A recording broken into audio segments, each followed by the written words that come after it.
Dorado Gaming might be a fresh face on the NACL scene, but don't let that fool you. This team grinded through some insane NACL Open qualifiers and then through a brutal promotion series, proving that they're better than most of the Tier 3 talent. Now with the 2026 NACL Spring Split, their one and only goal is pretty clear. Grab that promotion spot to the LCS and show the entire scene that their players, coaching, and organization belong at that Tier 1 level. So let's break down this roster position by position and see what makes them so dangerous and where they might still need some work to hit that Tier 1 spot. Starting out in the top lane, we have Decoy. Decoy is one of those top laners that most teams love to play through. He has a massive pool of bruisers and skirmishers, and give him enough resources, he can straight up take on the game with his own hands. With years of Tier 2 and Tier 3 experience under his belt, he's been a rock solid middle of the pack performer for the past 3 years in the NACL and ACL. But here's the big worry for him. Decoy really struggles on the weak side, both in draft and in game. Teams can easily get a counter pick on his skirmisher and bruiser pool, and if Dorado doesn't funnel enough attention his way, the lane can snowball hard and flip entire series against them. On top of that, he's not very comfortable on tank picks yet, which limits the team in draft and when they need a solid front line. When everything clicks with a good lane and proper resources funneled towards him, Decoy becomes an absolute monster in game that is incredibly hard to stop. Dorado just needs to take extra care to draft carefully around him. Moving into the jungle, we have Lojaz. Lojaz is another veteran who's been grinding Tier 2 and Tier 3 for quite a while. Last year, he helped carry Apex Mission Impossible into the NACL through the promotion series, and Dorado snapped him up after he looked like the best jungler in the whole tournament. Just like Decoy, Lojaz shines on carry-oriented picks. He's way more comfortable on things like Wukong and Gragas than low-economy tanks like Sejuani or Maokai. When he gets those more damage dealer picks, watch him take over river fights and dragon control, just like what we saw in the Game 1 against RNG. His jungle style is basically pure high risk and high reward. He will always force fights in the river and mid lane constantly,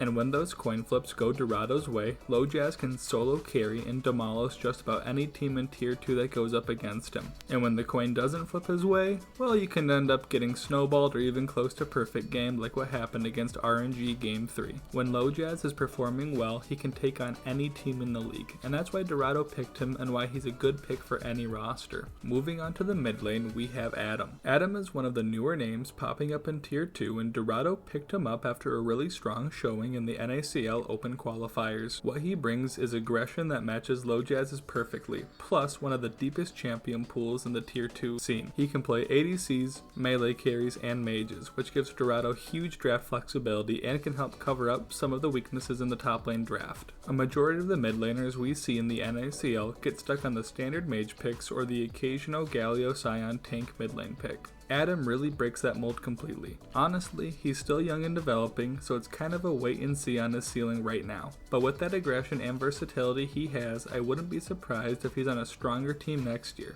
I could maybe even see NRG, Conviction, or Maryville pushing to grab him for themselves. He really is just a talent that can develop into something more. And then in the bot lane, we have Hub as the ADC for Dorado. Hub earned this spot on this roster with a solid performance in the Open qualifiers. He had already had one split of Tier 2 experience as well from last year playing for Polestars. For his champion pool, he's super flexible, playing marksmen, casters, or APCs, you name it, he can play it. Just like Aadam, that versatility is huge for opening up drafts and supporting Lojaz's aggressive plays while also helping Decoy's strong side preference. This is his first real NACL split with a proper, coordinated team around him. I expect him to learn fast and either break out with Dorado for that Tier 1 spot or get picked up by a more established Tier 2 squad here soon. Overall, he's a very talented ADC, and I'm excited to see what he can do for the rest of the split. And then finally in the support, we have Redemption. Redemption is honestly one of my favorite supports in the entire league right now, and a lot of people still don't really know much about him. He's brand new to Tier 2 in the NACL as a whole, picked up after dominating the promotion series and reportedly having insane tryouts. His champion pool is incredibly wide, but more importantly, he just looks good on everything he plays. Even in losses, he's constantly making plays and looking to be a difference maker on the map. This guy is young and he has the mechanics and confidence to succeed both in Tier 2 and beyond.